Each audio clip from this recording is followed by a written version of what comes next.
Al Tablero con Fray Nelson. Dice el Salmo: los vivos, los que tienen vida, los vivos son quienes te alaban, como yo ahora. Nuestro Dios, el Dios en el que creemos, es el Señor y dador de vida, es el Dios de la vida.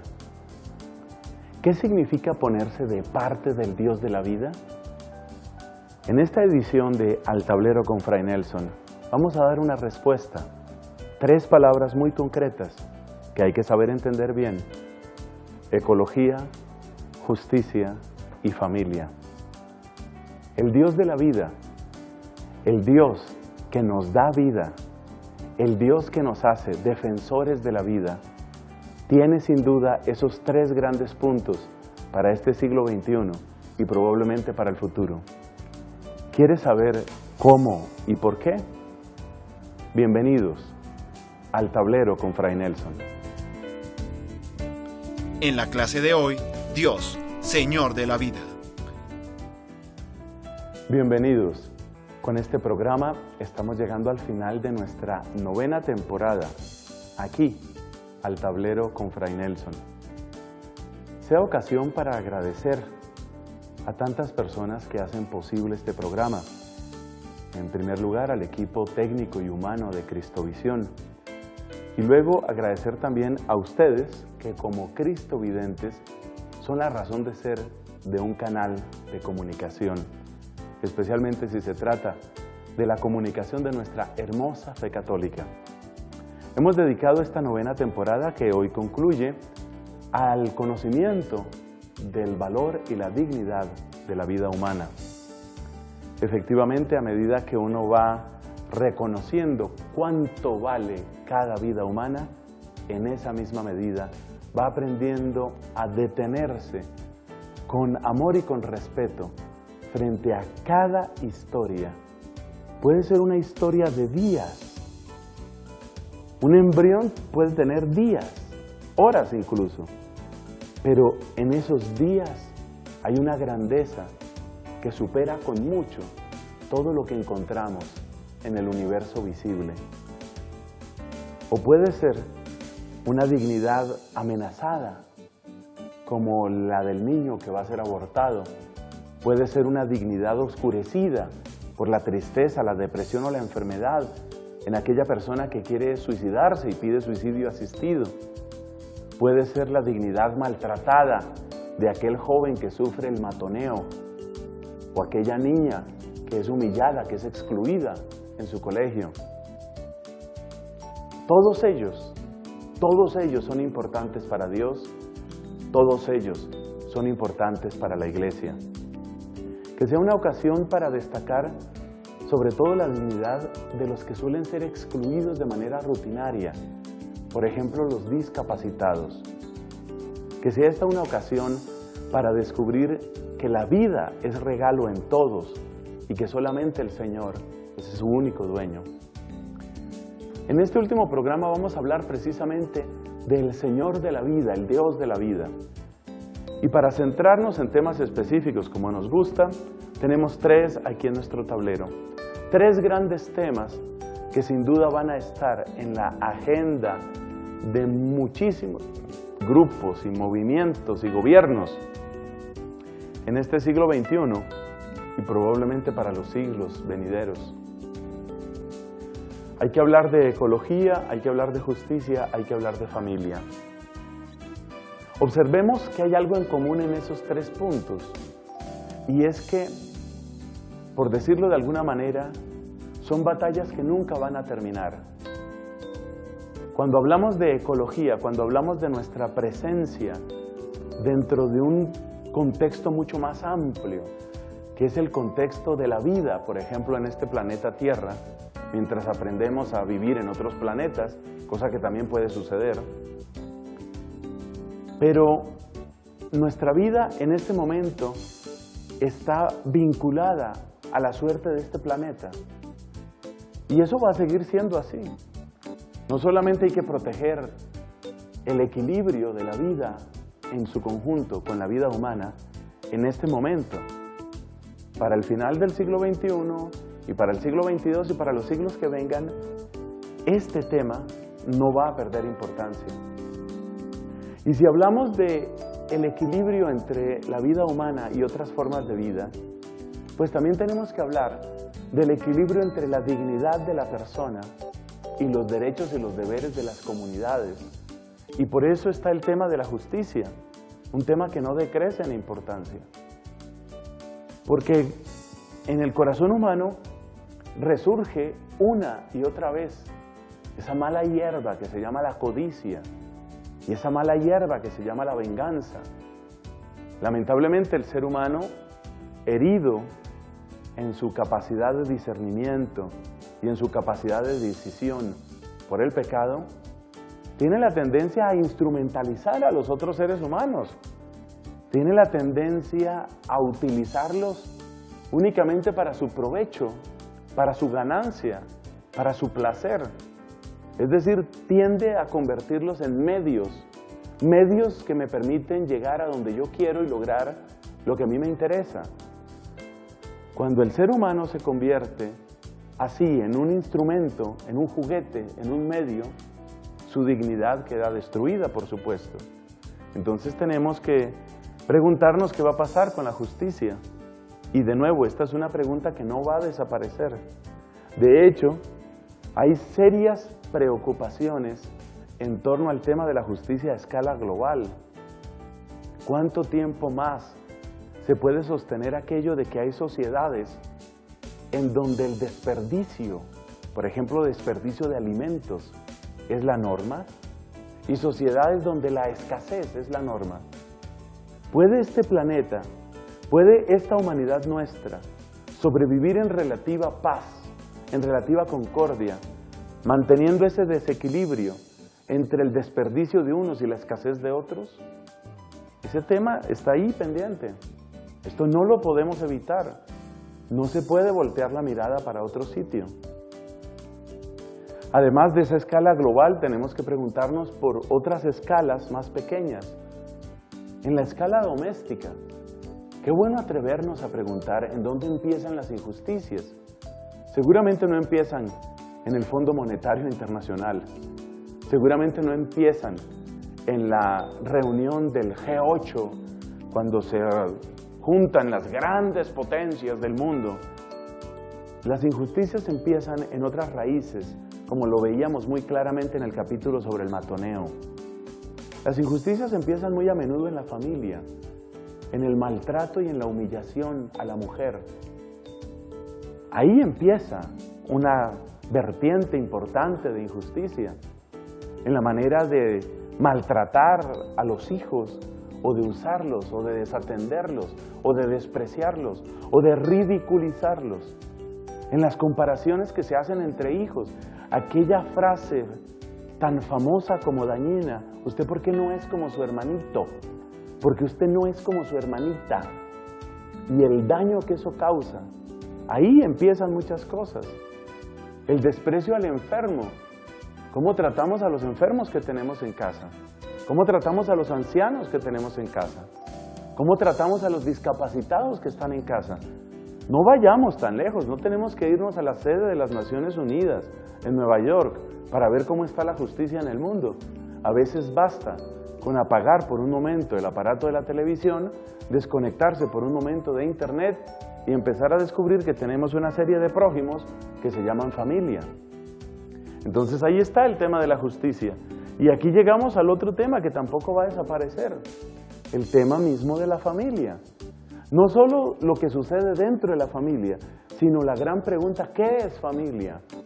Para muchas personas esto tendría que desaparecer, como tendría que desaparecer la palabra matrimonio.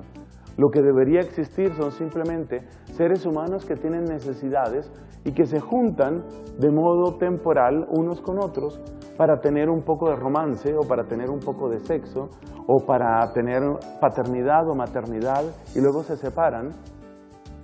Muchas personas están viendo la sociedad del futuro de ese modo, no como familias, sino como individuos que interactúan a distintos niveles durante toda su vida. Pero ¿qué consecuencias tiene eso?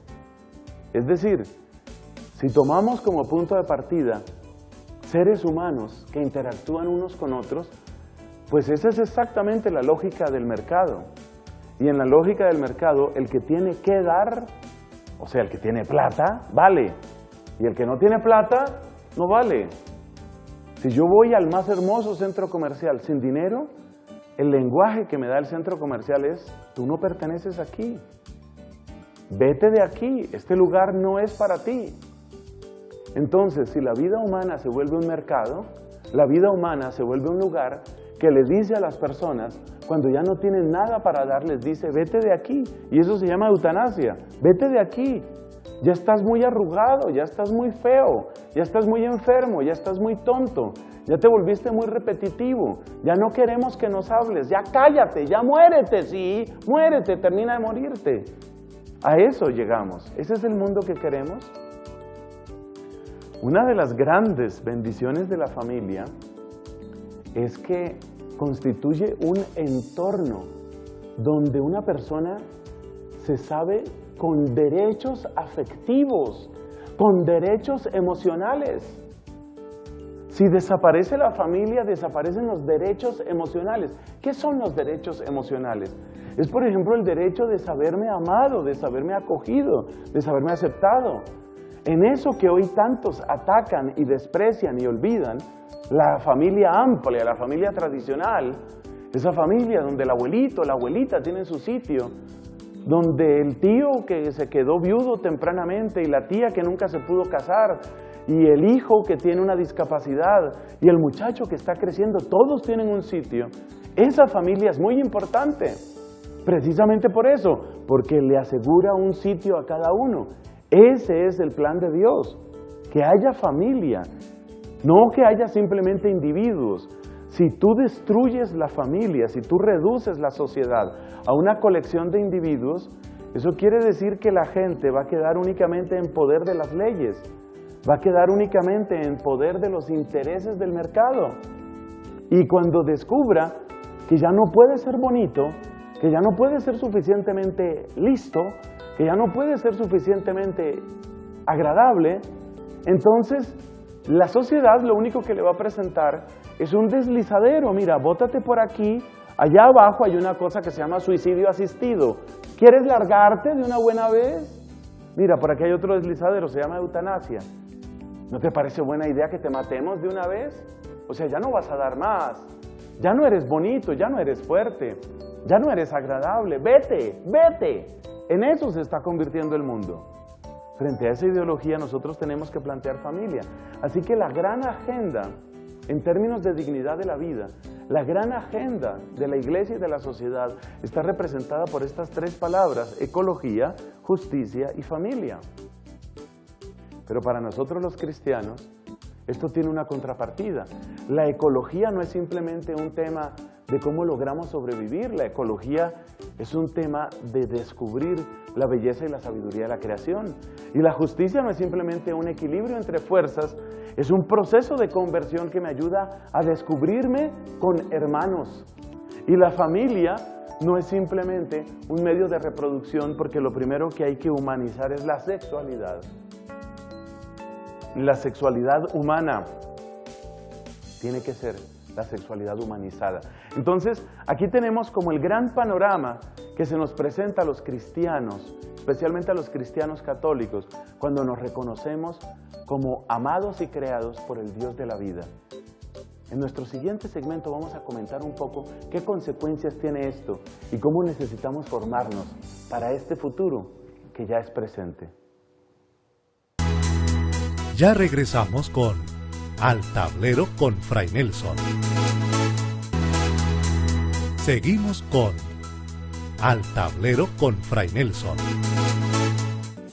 Amigos queridos, recuerden, sus palabras, sus comentarios, sus preguntas, sus voces de apoyo son muy importantes para nosotros. Con este programa estamos terminando nuestra 9ª temporada. ¿Qué quisieras encontrar en la 10ª temporada de Al Tablero con Fray Nelson? Por favor, escríbenos. Mira, la dirección es esta, es muy fácil de recordar porque es el nombre del programa. tú escribes al tablero con Fray Nelson, sin guiones, no los necesitamos, no necesitamos espacios ni puntos. Al tablero con Fray Nelson @cristovision.org. Esa es la dirección. Tú escribes a esa dirección y ahí presentas tus inquietudes, tus preguntas. Ahora bien, si tú quieres recibir evangelización católica todos los días en tu buzón, envíanos un mensaje a esta dirección. Mira, amigos@fraynelson.com.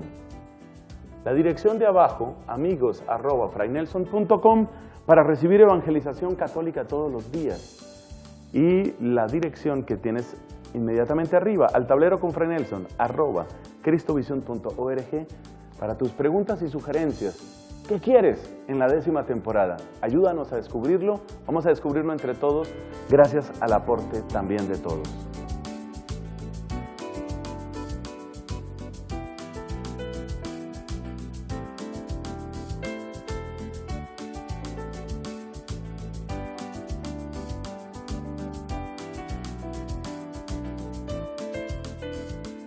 Fray Nelson, muchas gracias por compartirnos sus conocimientos y darnos a conocer a estas personas tan especiales que vivieron en los primeros siglos de nuestra era, siendo de gran influencia en nuestra religión. El Señor los siga iluminando para que nos ayude a salir de nuestra ignorancia. Gracias por ese programa tan maravilloso. Dios lo bendiga. Judith Moreno Lozano.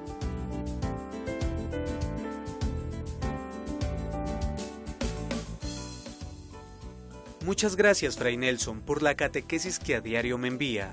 Son de extraordinario valor, entre otros videos sobre fe e historia de la Iglesia. Trata los temas con tanta claridad como todos los sacerdotes deberían abordar. Para que los fieles comprendiéramos lo santa que es nuestra Iglesia antes de partir a otras iglesias donde van a recibir enseñanzas falsas. La Santísima Trinidad y María Santísima los sigan iluminando con sus enseñanzas.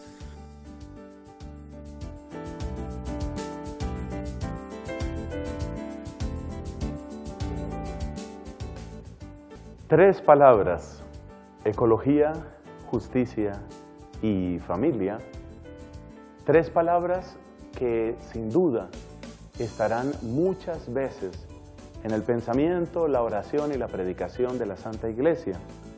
Tres palabras que van a reaparecer en los centros de investigación, los observatorios sociales, las universidades y los gobiernos. Tres palabras de constante importancia cuando hablamos del valor y de la dignidad de la vida humana. Pero en estas palabras, como en todas las palabras, es necesario encontrar una buena definición, es decir, encontrar el apropiado equilibrio. Tomemos el caso de la palabra ecología. Es que hay algo muy simpático que ha sucedido con la ecología. A ver, ecología, ¿de dónde viene? Viene del griego oikos, que quiere decir casa, y logos, que quiere decir una palabra, un tratado, un estudio. O sea que la ecología es el estudio de la casa, así como la economía es la ley de la casa. Este es el origen de las palabras. Entonces, cuando nosotros hablamos del estudio de la casa, pues estamos hablando de la casa donde nosotros vivimos. Resulta que la especie humana no subsiste de sí misma, sino que necesita unos recursos, ¿no? Y esos recursos, pues son recursos naturales, en parte renovables y en parte no renovables. Nuestra manera de extraer esos recursos, nuestra manera de utilizarlos y repartirlos, y nuestra manera de tratar los desechos que inevitablemente se producen cuando se utilizan esos recursos, eso pues tiene una serie de consecuencias para el medio ambiente. Cuando a finales del siglo XVIII y especialmente en el siglo XIX avanzaba a ritmo cada vez más acelerado la revolución industrial, el tema del medio ambiente no parecía ser la principal preocupación. La gente estaba tan fascinada con la capacidad de producción que traían las máquinas que no les interesaba mucho la cantidad de toneladas de contaminantes que eran enviados a la atmósfera. Muy pronto, los cambios en la salud de la gente que vivía en torno a esos grandes centros industriales empezaron a mostrar que sí había consecuencias. Estas consecuencias llegan a ser irreversibles en algunos casos. Hay especies animales, también especies vegetales, estoy seguro, que han sido llevadas al punto de extinción por nuestra codicia, por nuestra irresponsabilidad. Y está también el tema, dentro de esto mismo de la ecología, está también el tema de los recursos no renovables, como es la energía radiactiva. Tiene un capítulo aparte porque resulta que los desechos radiactivos son un problema supremamente serio.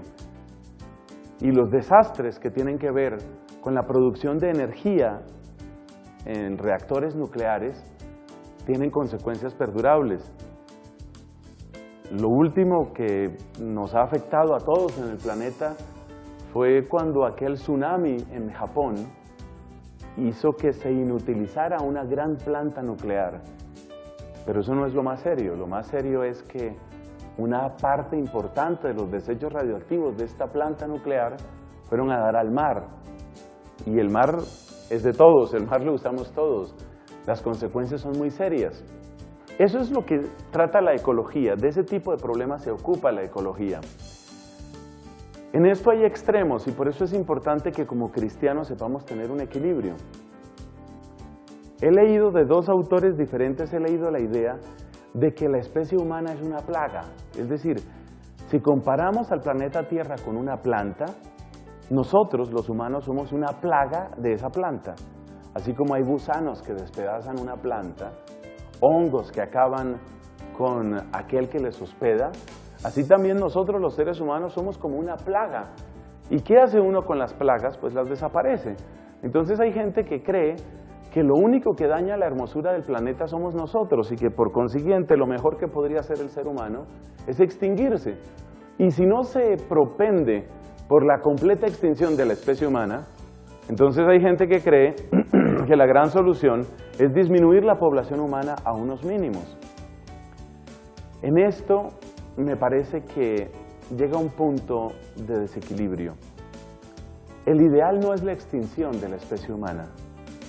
Si nosotros ciertamente necesitamos de recursos naturales y si nosotros estamos integrados de muchas maneras con el mundo natural, pues entre otras razones es porque nosotros los humanos, somos la expresión más hermosa, la más compleja, la más potente de lo que puede ofrecer el mundo natural en muchos sentidos. Así que es una gran contradicción pretender defender la naturaleza y al mismo tiempo atacar al ser humano. Además hay personas que tienen una visión de la ecología únicamente hacia las especies no humanas. Es otra gran contradicción. Entonces hay gente que tiene una sensibilidad muy terrible por lo que pueda suceder con los bebés de las focas. ¿Cómo le van a hacer eso a los bebés de las focas? Pero no les interesan tanto los bebés de los humanos. Esa es una contradicción también. Entonces la ecología desde el punto de vista cristiano, desde el punto de vista del reconocimiento del Dios de la vida, la ecología supone siempre una mirada a la creación. Por eso este tema lo plantea nuestra iglesia hablando del cuidado de la creación, el cuidado de la creación. El libro del Génesis nos dice que Dios encargó al ser humano que rigiera la tierra, que fuera señor sobre la tierra, que no que fuera tirano, no que fuera un déspota, sino que fuera Señor, Señor.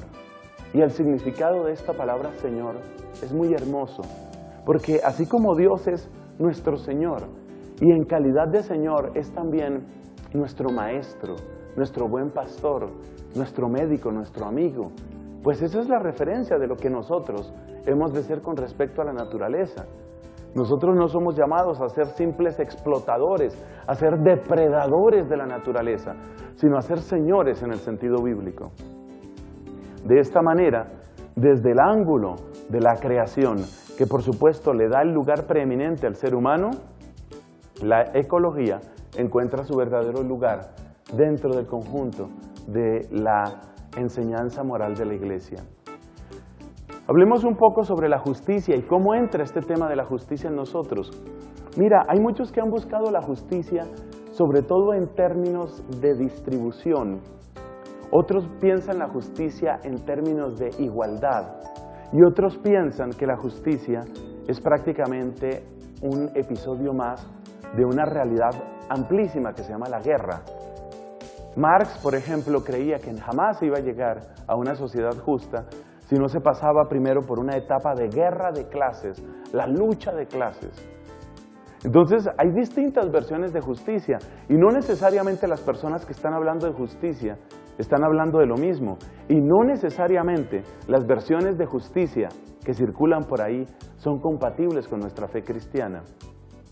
Cuando se habla de justicia, por ejemplo, en términos de igualdad, hay muchísimos malos entendidos. Porque yo puedo pensar que la igualdad consiste en que todas las personas tengan acceso a las mismas responsabilidades, a los mismos oficios, a los mismos cargos, a los mismos sueldos. Para una persona que piensa así, es una injusticia que los hombres no podamos quedar embarazados. Es una terrible injusticia. ¿Cómo es eso de que las mujeres sí pueden estar embarazadas y los hombres no podemos estar embarazados? Entonces hay una injusticia ahí, porque no somos iguales.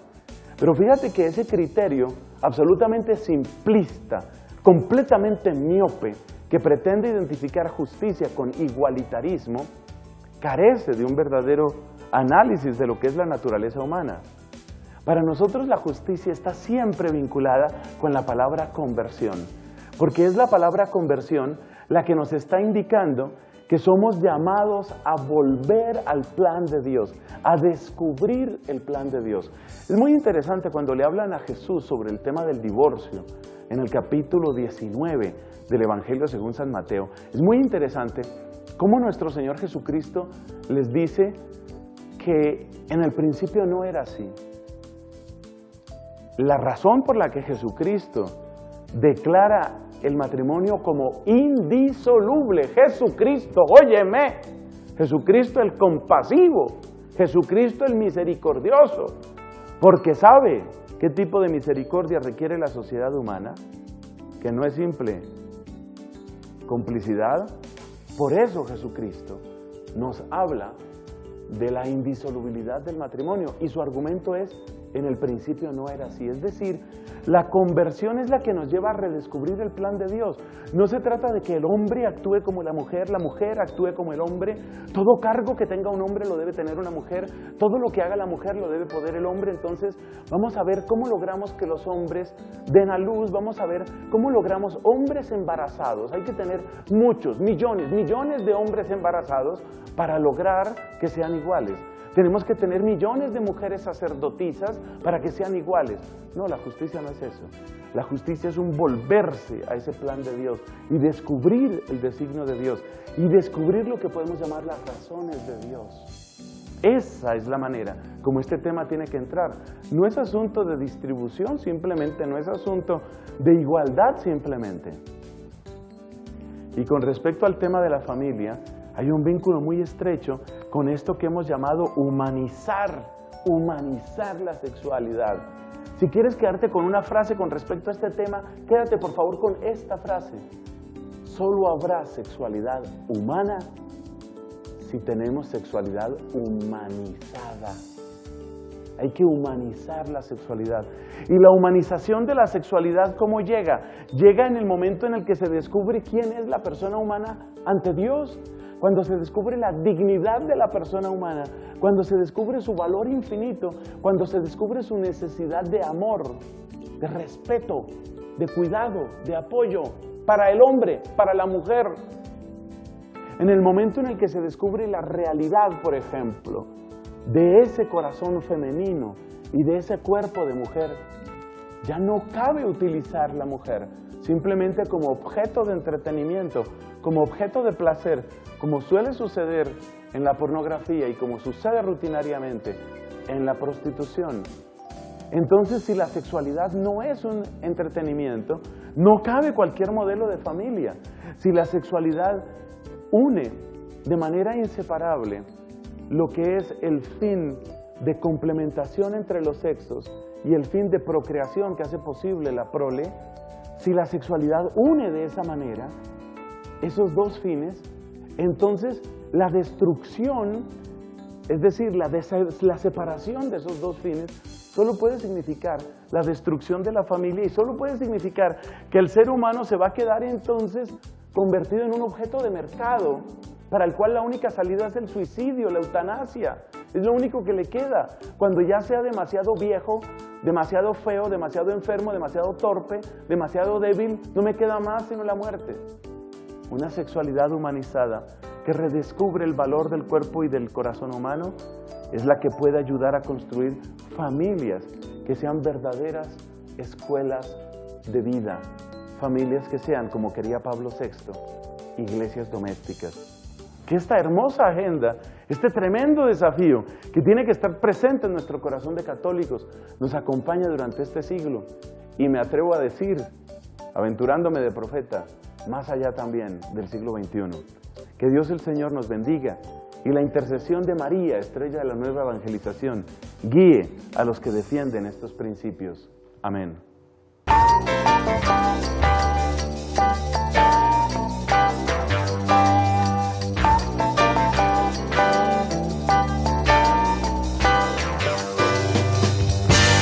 Al Tablero con Fray Nelson.